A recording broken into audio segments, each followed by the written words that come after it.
खुशामदीद, आदाब, good morning. आप सबको हमारी तरफ से आप इस प्रोग्राम देख रहे हैं सलाम जेके गुलिस्तान न्यूज़ का मॉर्निंग शो, और आज का मॉर्निंग शो लेकर आपका मेज़बान इशफाक गौहर हाजिर खिदमत है। सामईन नाज़रीन, आज की इस अहम तरीन नशरियात में जहां हम आपके सामने हाजिर खिदमत है इस उम्मीद के साथ कि 10 बजे तक आप हमारा साथ देंगे, क्योंकि 10 बजे तक हर पल आपको एक खबर से बाखबर करेंगे, चाहे वो खबर जम्मू कश्मीर की हो, मुल्की सतह की हो या बैनुल-अक़वामी सतह की हो। कोशिश हमारी रहेगी कि आपको खबर तह तक बताकर सूरत हाल से आगाह कराए उस वक्त जब आप रोज़मर्रा के कामकाज की तैयारियों में मसरूफ़ हो रहे हैं, घर से निकलने की तैयारी में, और अगर आप घर से निकलेंगे भी तब भी आपको और हमारा राब्ता जो है वो बरकरार रहेगा। फेसबुक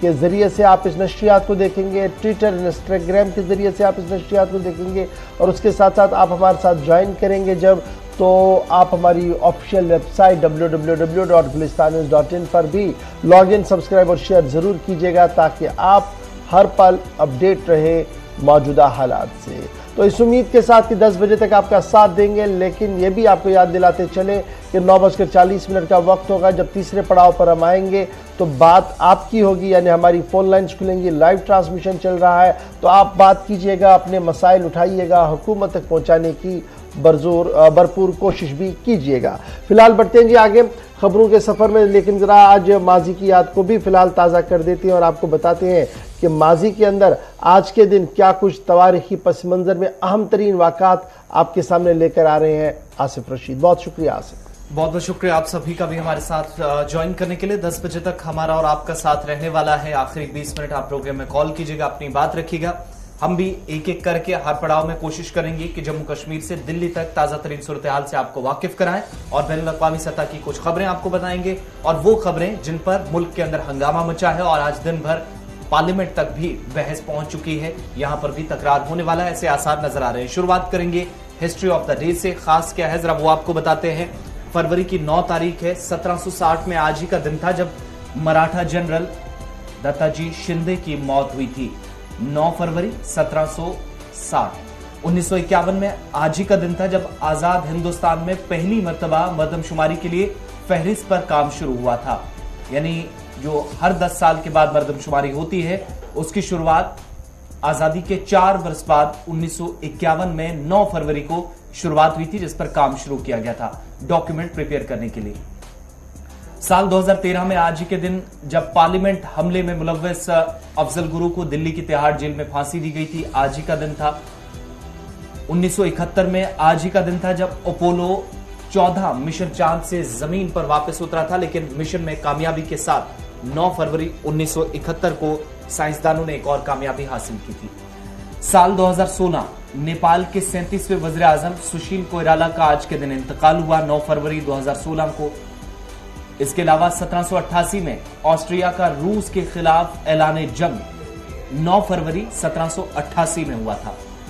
1870 में आज ही का दिन था जब अमेरिका के अंदर महकमा मौसमियात का कयाम अमल में लाया गया। आपको याद होगा कि दुनिया भर के अंदर मेट्रोलॉजिकल डिपार्टमेंट मौसम की पेशगोई करता है। जम्मू कश्मीर तक भी जो लोग महकमा मौसमियात से जुड़े वो जानते हैं, लेकिन शुरुआत इस महकमे की अमेरिका से हुई थी और साइंसदानों ने पहली मर्तबा कामयाबी हासिल की थी, और एमईटी का कयाम जो है वो मेट्रोलॉजिकल डिपार्टमेंट या महकमा मौसमियात 1870 में 9 फरवरी को अमेरिका के अंदर आज पहली मर्तबा बना था। और 1950 में आज से तकरीबन 72 साल कबल माहिर कानून, सहाफी और सियासतदान सर अब्दुल कादिर का इंतकाल हुआ था। उन्हें भी आज मुल्की सतह पर याद किया जा रहा है और उनके एजाज में तकारीब का एहतमाम आज किया जाएगा। चलिए जनाब, ये तो तारीखी पस मंजर के चंद अहम तरीन वाक़ात से आपको रूबरू करवाया। बढ़ते हैं जी आगे, जरा खबरों के सफर की करते हैं शुरुआत। और खबरों के सफर में आज सबसे पहले उन इलाकों की बात करते हैं जो डोडा किश्तवाड़ की खबर आप लगातार पिछले कई हफ्तों से सुन रहे थे, और कम से कम 21 दिन के वक्फे के बाद अब एक अच्छी खबर वहां से आई है। और खबर यह है कि 21 दिन के लगातार एहतजाज, भूख हड़ताल के बाद अब डीडीसी चेयरपर्सन ने धरना को ख़त्म कर दिया है। किश्तवाड़ डीडीसी जो पिछले 21 दिन से लगातार एहतजाज पर किश्तवाड़ के अंदर थी, पावर प्रोजेक्ट के मेन सहन के बाहर एहतजाज चल रहा था, और लगातार वो इस बात की मांग कर रही थी कि इस प्रोजेक्ट से बुनियादी तौर पर जो किश्तवाड़ की आवाम है उन्हें फ़ायदा मिलना चाहिए और एहतजाज पर थी। उमर अब्दुल्ला का ट्वीट भी आया था, लेकिन उसके बाद लगातार वो धरने पर बैठी थी। 21 दिन के बाद अब सूबाई इंतज़ामिया, जिला इंतज़ामिया और डीडीसी के बीच बाज़ाब्ता तौर पर एक मफाहमत नामे पर दस्तखत किए गए हैं और ये माना जा रहा है कि ये डीडीसी चेयरपर्सन पूजा ठाकुर जो 21 दिन से मकामी नौजवान के रोज़गार, प्रॉपर रिहैबिलिटेशन और दीगर मामलात को लेकर धरने पर थी, उनका धरना अब बाज़ाब्ता तौर पर ख़त्म हो गया है। और इसकी तस्दीक जहां खुद डीडीसी चेयरपर्सन पूजा ठाकुर ने की, वहीं पर एक तहरीरी MOU भी जो दस्तखत किया हुआ है उसे सोशल मीडिया पर जारी करते हुए कहा गया कि बुनियादी सतह पर जो मामलात थे उन्हें एश्योरेंसेस दी गई है, चाहे वो रोज़गार का मामला हो, चाहे वो कंपनसेशन का मामला हो, चाहे इस इलाके से मुंसलिक दीगर मामलात हो, उस पर जो सरकार की तरफ से यकीन दहानी कराई गई है, उसके बाद ही इस एहतजाज को ख़त्म करने का ऐलान डीडीसी चेयरपर्सन पूजा ठाकुर की तरफ से किया गया है। सीधे चलेंगे किश्तवाड़, जहां से हमारे साथ फोन लाइन पर इस वक्त ज्वाइन किए हुई हैं पूजा ठाकुर। बहुत शुक्रिया मैडम ज्वाइन करने के लिए हमारे इस मॉर्निंग शो में। लगातार आपसे हम गुफ्तगू करते रहे जब आप धरने पर थी, ठंड कड़ाके की थी, लेकिन उसके बावजूद भी बड़े मोहतात अंदाज में आप वहां पर बैठी हुई थी, लगातार धरना प्रदर्शन कर रही थी। अब फाइनली एक MOU हमारे हाथ लगा है जिसमें यह कहा गया कि पूजा ठाकुर जो डीडीसी चेयरपर्सन है, डिस्ट्रिक्ट और प्रोविंशियल एडमिनिस्ट्रेशन जो है, सब ने मिलकर यह फैसला लिया कि जो बुनियादी मसाइल है उनको हल किया जाएगा। किस हद तक आप मुतमईन हैं जो कुछ हुआ है? सबसे पहले तो मैं गुलिस्तान चैनल का शुक्रिया अदा करना चाहूंगी कि आपने बिल्कुल टाइम टू टाइम जो ये न्यूज़ है ये कवरेज की और सब लोगों को जो मेरा ये धरना था इसके बारे में पता चला। और शायद इसी चैनल की वजह से पार्लियामेंट में भी ये बात उठी कि एक लेडी जो है 15-20 दिनों से प्रोटेस्ट पे है, तो इसके लिए मैं तहे दिल से आपका और आपके चैनल का शुक्रिया अदा करती हूँ। और कल का जो हमारा प्रोटेस्ट कॉल ऑफ करने का था डिस्ट्रिक्ट एडमिनिस्ट्रेशन की तरफ से, ये चौथा ड्राफ्ट था जो कल हमें मिला। 3 ड्राफ्ट जो इससे पहले हमें दिए गए थे वो हमने मंजूर नहीं किए क्योंकि उसमें कुछ मुझे लगा कि वैसा कुछ नहीं था जिसके लिए हम प्रोटेस्ट जो कॉल ऑफ कर पाते जी। तो इसमें इस ड्राफ्ट में एक तो जो सबसे बड़ा मेरा मुद्दा था MOU का, कि मैं कम से कम हमें ये पता चले कि MOU में है क्या। और आप हैरान होंगे कि ये जो MOU हमें दिया गया है इसमें मतलब जो CVPP है हमारी चिनाब वैली, इसमें जो सेक्शन 9 है उसके अंतर्गत जो 12वां क्लॉज है वो ये कहता है कि जो 80% रिजर्वेशन है CVPP की, ग्रुप C और D की, वो हमें यहीं से लेनी है। और 49% A एंड B के लिए RR जो रिहैबिलिटेशन है, रिसेटलमेंट है, उसके अकॉर्डिंगली ये कहा गया है।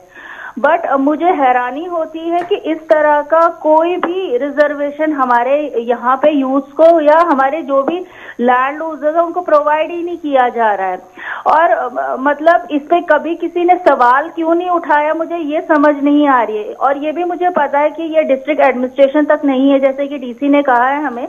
कि शायद नेक्स्ट मंथ जो CMD है CVPP के वो यहाँ आ रहे हैं, तो एक मीटिंग उनसे भी करके,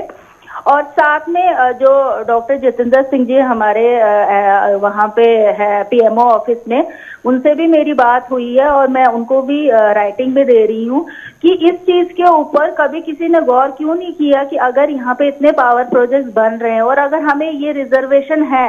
तो यहाँ के बच्चों को ये रिजर्वेशन क्यों नहीं दी जा रही है। और साथ में जो एक और चीज हमें पता चली कि 1% जो इसके अकॉर्डिंगली 1% जो है वो हमें दिया गया है डेवलपमेंट फंड, जो भी हमारा जो पावर प्रोजेक्ट बनेगा उसका जितना आप कहें कि कमाई जितनी होगी उसका 1% हमारे डिस्ट्रिक्ट को दिया जाएगा। बट मुझे लगता है कि यहाँ पे तो वो 1% में हम अब ये चाह रहे हैं कि 1% नहीं, हमें इससे ज्यादा चाहिए 1% से, और उसके लिए जो है हमें ऊपर तक जाना है और उसके लिए अब काम अब आज ही से मैं शुरू कर रही हूँ। मैं राइटिंग में हर जगह पे ये चीजें हाईलाइट करने के लिए मैंने तभी डॉक्टर साहब से भी बात की कि हम आपको भी लिखेंगे, आप भी थोड़ी सी मदद कीजिए हमें, क्योंकि ये जो लड़ाई थी बेसिकली ये इसीलिए थी कि इतने पावर प्रोजेक्ट जब यहाँ से बन के जाएंगे तो हमारे डिस्ट्रिक्ट को क्या मिलेगा।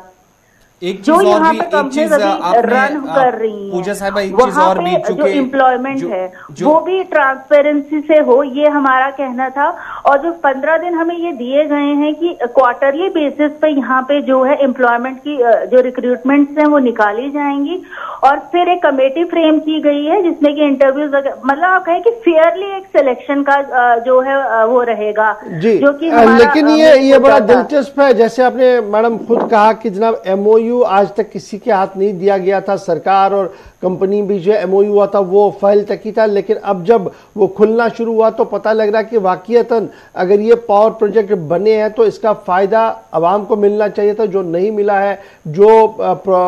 प्रॉफिट में से 1% डिस्ट्रिक्ट को मिलना था वो भी नहीं मिला है। क्या और भी कुछ ऐसी चीजें हैं जो आपको लगी इस मीटिंग के इन 12 दिनों के दौरान कि देखिए ये तो हमारे साथ नाइंसाफी हुई है और इस नाइंसाफी के पीछे क्या कुछ आपको दिख रहा है? क्या ये पॉलिटिकल क्लास है जो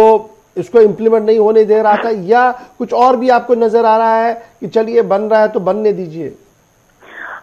देखिए इसमें मैंने जो ये MOU है ये हमारे जो लीगल एडवाइजर है हमने उनको दिया हुआ है कि आप स्टडी करें और हमें ये बताएं कि इसमें और ऐसी क्या क्या बातें हैं जो पब्लिक को पता ही नहीं है और जो हमारे फायदे के लिए हैं, तो वो हमें जैसे ही बताते हैं। क्योंकि ये वाला जो क्लॉज है ये मैंने खुद पढ़ा और मैं इतनी हैरान और परेशान हो गई इस क्लॉज को पढ़ के कि CVPP में आज तक जो है किश्तवाड़ डिस्ट्रिक्ट का तो कोई बच्चा ही नहीं है। इवन की इंजीनियरिंग की जो इन्होंने पोस्टें निकाली थी, 50 पोस्टें निकाली थी CVPP, उस पर भी कोर्ट स्टे है क्योंकि यहाँ के बच्चों के लिए कुछ रखा ही नहीं था उन्होंने। तो इसीलिए यहीं के जो लैंड लूजर्स है उन्होंने उनपे स्टे कर दिया और वो अभी तक जो है स्टे पे ही है वो पोस्ट है। तो ये चीजें जब हमें दी गई है तो मुझे नहीं समझ आ रही कि CVPP को क्या प्रॉब्लम है यहाँ के जो बच्चे हैं इनको रिक्रूट करने में। और इसकी असली जंग हमें इसी की लड़नी है जो एक हमें जो डेवलपमेंट फंड दिया गया, चाहे वो हमें डेवलपमेंट के लिए इस्तेमाल करें या हमें बिजली ही फ्री में दें, तो उस चीज के लिए हमें अब लड़ाई शुरू करनी है और अपनी एम्प्लॉयमेंट के लिए। और इसके लिए ऑब्वियसली हम थोड़ा अपनी काउंसिल से बात करेंगे, एक रेजोल्यूशन भी पास करवा रहे और उसको प्रधानमंत्री जी से भी हम बात करेंगे क्योंकि ऑब्वियसली जब हम जतिंदर सिंह जी से बात कर ही रहे हैं तो वो बात तो प्राइम मिनिस्टर तक पहुंचेगी ही। तो इसमें हम थोड़ा कुछ देखेंगे कि हमारे डिस्ट्रिक्ट को क्यों ऐसे नजरअंदाज कर दिया गया। जब साहिबा एक चीज और भी आपकी तरफ से जो चार्टर ऑफ डिमांड्स रखा गया था उसमें हमने देखा था कि जो जमीन ली गई है प्रोजेक्ट के लिए उसने आपकी तरफ से लिखा गया था कि मार्केट रेट्स पर उन्हें मुआवजा दिया जाना चाहिए। एक तो वो कहीं मेंशन नहीं है इस MOU में जो हम देख पा रहे हैं, दूसरा जो जॉब्स का मामला है वो पलमार और दक्षिण को प्रायोरिटी बेसिस पे, तो क्या ये मुतालबा भी कहीं अभी तो नजर कुछ नहीं आ रहा है इसमें इस तरीके से? और अगर प्रोजेक्ट कंप्लीट होता है, एम्प्लॉयमेंट लोकल्स को दी जाती है, तो प्रोजेक्ट कंप्लीट होने के बाद क्या उन्हें निकाल दिया जाएगा? देखिए मैं आपको एक चीज बता देना चाहती हूँ। जो MOU में आपने कहा कि लैंड का कोई जिक्र ही नहीं है, तो ये बिल्कुल सही है, इसमें कुछ लैंड का है नहीं, रेट्स का। और जब हमने बात की तो उसमें हमें एक ही ऑप्शन नजर आया कि हमें कोर्ट का जो दरवाजा है वो खटखटाना पड़ेगा क्योंकि जो पैसे हैं वो 2017 में लोगों को मिले हैं और मोस्टली जो लोग हैं उन्होंने ऑब्वियसली अब अपने नए घर बना लिए हैं तो वो सारे यूज हो गए, उनके अकाउंट में अब कुछ नहीं है। तो इसके लिए अब हमें कोर्ट का ही दरवाजा खटखटाना पड़ेगा। और साथ में जो एम्प्लॉयमेंट है यहाँ पे जो कल का आपने ड्राफ्ट देखा होगा इसमें एक और बात की है कि स्किल्ड कॉलेजेस जो हैं यहाँ पे उसमें बच्चों को ट्रेनिंग करवाई जाएगी जिसमें कि जब ये प्रोजेक्ट कंप्लीट हो जाएंगे तो प्रोजेक्ट कंप्लीट होने के बाद जो स्टाफ यूज होता है वहां पर तो इन्हीं स्किल्ड बच्चों में से वहां पे जो है उनको जॉब्स प्रोवाइड की जाएगी। और जो आपने कहा कि ऑब्वियसली जब प्रोजेक्ट कंप्लीट हो जाएंगे तो कंपनीज में जो काम कर रहे हैं उनको तो नहीं रखा जाएगा, बट हो सकता है अगर हमें ये रिजर्वेशन मिल जाती तो बहुत सारे बच्चों को CVPP में एडजस्ट जो है हो जाएंगे वो लोग। तो हमें हमारी जो असली लड़ाई अब है वो यही है कि प्रोजेक्ट जाने के बाद अब हमें कितना रिजर्वेशन जो है जॉब्स में दिया जाएगा, और साथ ही साथ कितना डेवलपमेंट फंड जो है इस डिस्ट्रिक्ट बहुत बहुत शुक्रिया पूजा ठाकुर साहिबा हमारे साथ ज्वाइन करने के लिए। 21 दिन के एहतजाज के बाद पूजा ठाकुर ने जो MOU साइन किया उसमें कई अहम तरीन बातें सामने आई, और ये भी बात सामने आई कि जनाब कितनी फीसदी आबादी को इससे फायदा मिल सकता था, बेरोजगारों को रोजगार मिल सकता था, लेकिन नहीं दिया गया। लेकिन अब एक और लड़ाई की तैयारी में पूजा ठाकुर जुड़ चुकी है। बात प्रोजेक्ट्स की हो रही है, तो आपको जरा एक और प्रोजेक्ट की भी बात बताते हैं। और ये प्रोजेक्ट बात बताना बड़ी दिलचस्प है क्योंकि जम्मू और कश्मीर में एक साथ दोनों प्रोजेक्टों को शुरू किया गया। All India institute of medical sciences AIIMS का वजूद और एम्स की अनाउंसमेंट बहुत बड़ी बात है, और बहुत पहले वजीर आजम साहब ने 2 एम्स देने की बात कही थी, लेकिन आज के दिन में जब मैं आपके साथ बात कर रहा हूं तो खबर यह है कि एम्स कश्मीर के लिए अभी भी एकेडमिक एक्टिविटीज को चालू करने के लिए, यानी तालीमी साल को शुरू करने के लिए अप्रूवल नहीं मिला है। जबकि जम्मू एम्स के अंदर आरजी शेड के अंदर, यानी आरजी बुनियादों पर जो वहां सिस्टम शुरू किया गया, चूंकि अभी बिल्डिंगें वहां बन रही है, कॉलेज पूरी तरह से नहीं है, एम्स नहीं बना है, लेकिन मेकशिफ्ट अरेंजमेंट के तहत जम्मू को 50 सीटें लेने का इख्तियार दिया गया था, और अब दूसरे बैच की भी तैयारी वहां पर हो गई है। लेकिन कश्मीर आते आते सूरत हाल तब्दील है। एम्स कश्मीर को अभी तक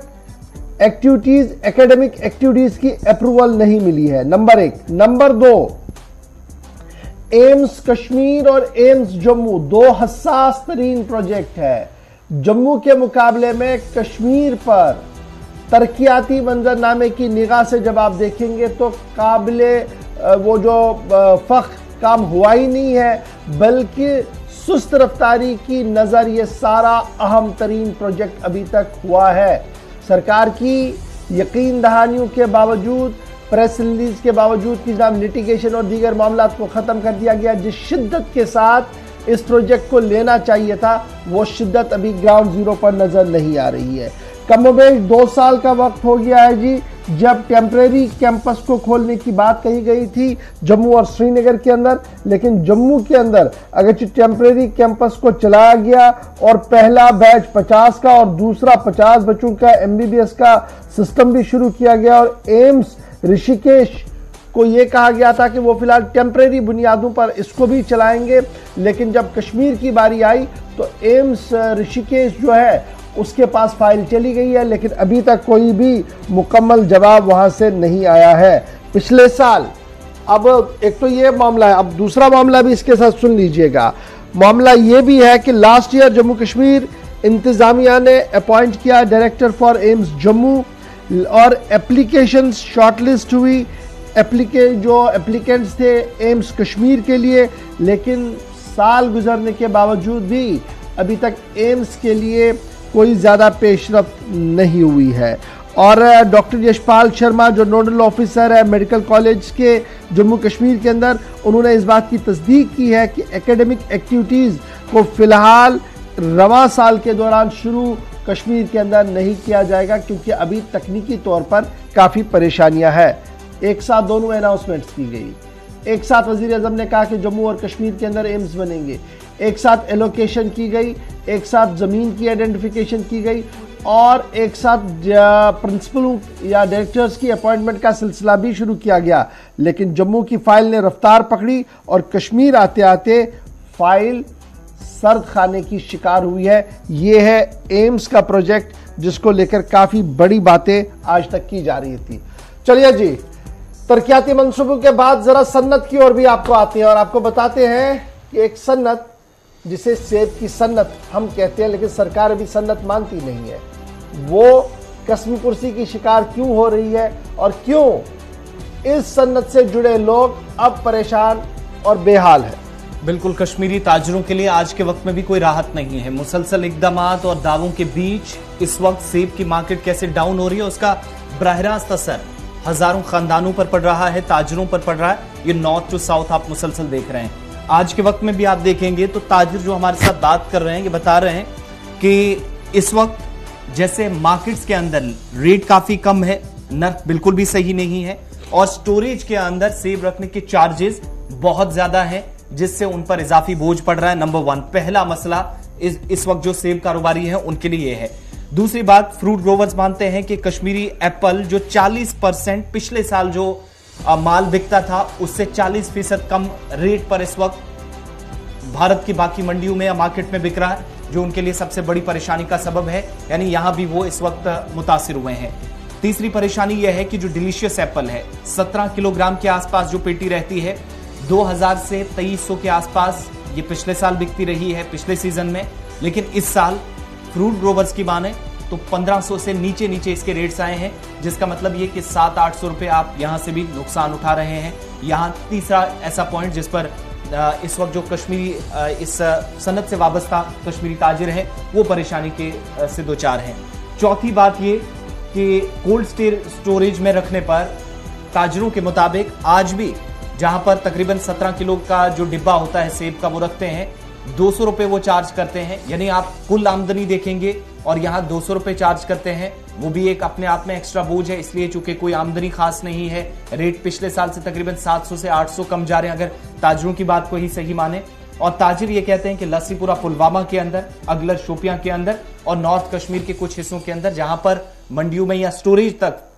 ये सेब तो पहुंचता है, लेकिन 17 किलो का डिब्बा जिस पर 200 रुपए चार्ज किए जाते हैं, जो आमदनी के साथ जब आप रिलेट करते हैं तो उस हिसाब से बहुत कम है। ये इस वक्त परेशानी है। और ऐसे में जब हम मुतलकीन की बात करते हैं, यानी जो जिम्मेदारान हैं वो ये कहते हैं जिन पर ये जिम्मेदारी आयद होती है, वो जम्मू कश्मीर की मंडियों से साउथ और नॉर्थ से सेब निकालकर मुल्क की बाकी मंडियों में ले जाते हैं। वो ये मानते हैं कि इस वक्त भी तकरीबन 800 से 1000 के आसपास जो 10 किलोग्राम का डिब्बा है सेब का वो फरोख्त किया जा रहा है। 60 के आसपास जो ट्रक्स हैं वो वादी से बाहर जाने के लिए तैयार हैं, लेकिन जैसे जैसे ट्रक्स की तादाद बढ़ेगी, क्वांटिटी सेब की बढ़ेगी, मुल्क की बाकी मंडियों में जाएगी, ऐसे में ये रेट्स जिस पर ताजिर इस वक्त रो रहा है वो और भी नीचे आएंगे, जिसका मतलब राहत आने वाले दिनों में। दो चीजें बड़ी इंपॉर्टेंट, एक तो अफगानिस्तान के रास्ते से जो सेब आ रहा है वो एक परेशानी है,